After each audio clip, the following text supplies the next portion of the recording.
What's up, everyone? I want to give you a short update. I'm actually on vacation at Lake Tahoe, but there's a new state mandate that came out just today, and I wanted to record this update and get this to you as soon as possible. The state's basically rolling back where we're at as a state, and that means malls and gyms and most dining indoors, and churches cannot do services indoor. And as our church kind of looked at the logistics of doing all outdoor services and stuff like that, we said our best option is to go to an online live stream only. That's going to be on Sundays at 9 o'clock. The replay will be available afterwards, so you'll be able to check that out. And this is tough. I know a lot of people are relieved. I know a lot of people are angry.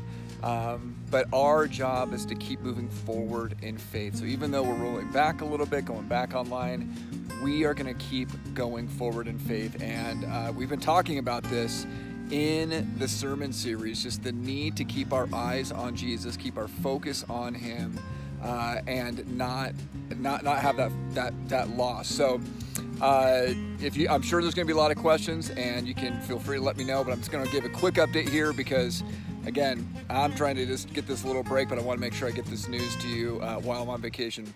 And even today, the devotion that I did was in Isaiah 37, where Hezekiah took the orders from the Assyrian king and he laid them out before the Lord and he prayed. And that's what I did today. As I got this, the first thing I did is I just put it before the Lord and prayed. And just as a pastor, I want to share with you some focus points that I want you to be thinking about, maybe just really living these out in your life. First is to continue developing habits. Our habits, our spiritual habits, determine our spiritual health, and our spiritual health determines most of our life. And when you see people dealing with shame and anger and anxiety and trying to control others and, living their whole lives on social media and trying to all these other things, these are symptoms of deeper discouragement, deeper things going on in people. So I want to encourage you to keep weekly worship as a huge habit. Some people are going, well, I don't want to do if it's not online. Well, jump on in. Make sure that keeps happening. Find a way to plug in. Maybe you're going to do that in a group. Maybe you're going to find a group of other people to do that with. That's fine. Whatever you do, find a way to keep doing that. It's important. It's powerful.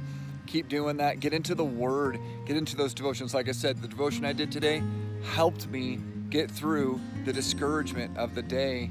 If you have that time with Jesus, write down an action step. God, what is it you want me to do? Your life is going to find a resiliency. And there's people in the middle of these last few months. We're doing 2 devotions a day. They're getting deeper in than they've ever done before. And then get into a group. We have our kids ministry events still going on. Youth and young adult ministries are still meeting on campus in person. Our life groups are going to be online, in person, depends on the group. Check in with your life group leader, sign up for a group. We have people from out of state, out of town, jumping into life groups because they know it's important. I want to challenge you, if you've been in our church, jump into a group, okay? This is what's really important. This thing isn't going away. It's going to be here for a while.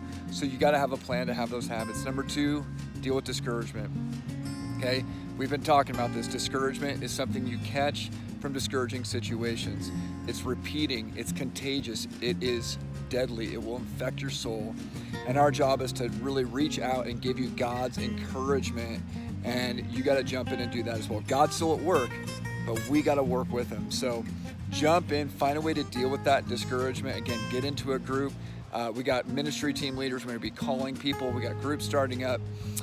Pastors are here to care for you. We have a benevolence fund for those who have financial needs. This is going to be tough, and we got to be in it together. We're going to stay in it together. We've made it through a lot of things together as a church, and we're going to keep working and doing everything we can to stay a family, stay supporting each other, stay pointing at Jesus. And that's the third thing. Focus on Jesus. You know what you focus on first really determines how you see everything else. Changes your perspective, changes your attitude, changes your outlook. And if you can focus first on Jesus, it'll change how you think about the government and social media and movements and justice and everything else. The problem for so many of us is that most of our conversations are around the pandemic or the government or social media or entertainment. And those aren't our salvation. Those things aren't wrong, but those things aren't our salvation. Focus first on Jesus. What's Jesus up to in you? What could Jesus do through you? If you keep that focus going, you are going to realize, man, God has got a plan for my life. And as I look for the next 4 months, 6 months, I don't know what's going to happen. I don't know what the government's going to do. I don't know what's going to shut down. But I know that Jesus has a plan for me. And as you live into that, it can get you really, really fired up. That's what I'm trying to do. I'm trying to see, hey, God, you're still in control no matter what. How do I keep leading? How do I keep pointing people to you? How do I keep the focus on you? And Lord, my prayers for this church family, this community we live in, to have that wake-up call in our own lives, and as we reach out to other people, to point them to the hope that's found in Jesus. He's our Savior. I think people are really hungry for Him right now. Let's keep that focus. I'm praying for us. This is hard. We're going to need to support each other. And I just want to say a special to everyone who's stuck through it, through all this, keep it up. God is growing perseverance, resiliency, and grit, and those things will always be a benefit in life. For those of you who are watching this video, but you've kind of drifted a little bit and you've struggled and you're thinking, I don't know how I'm going to do this, I just want to challenge you to reach out to someone, to have that conversation, to know that you're not in it alone. And maybe that call is really going to be the turning point in your life. Reach out to someone, reach out to God, keep up those habits, keep focused on Him, and just know that we're in this together. That's my update from Lake Tahoe. Hope you get a little bit of this beauty. I've been working all day, but I'm going to finish up. I'm going to get my batteries charged up for the next couple days and come back, and I hope I will see you online this Sunday.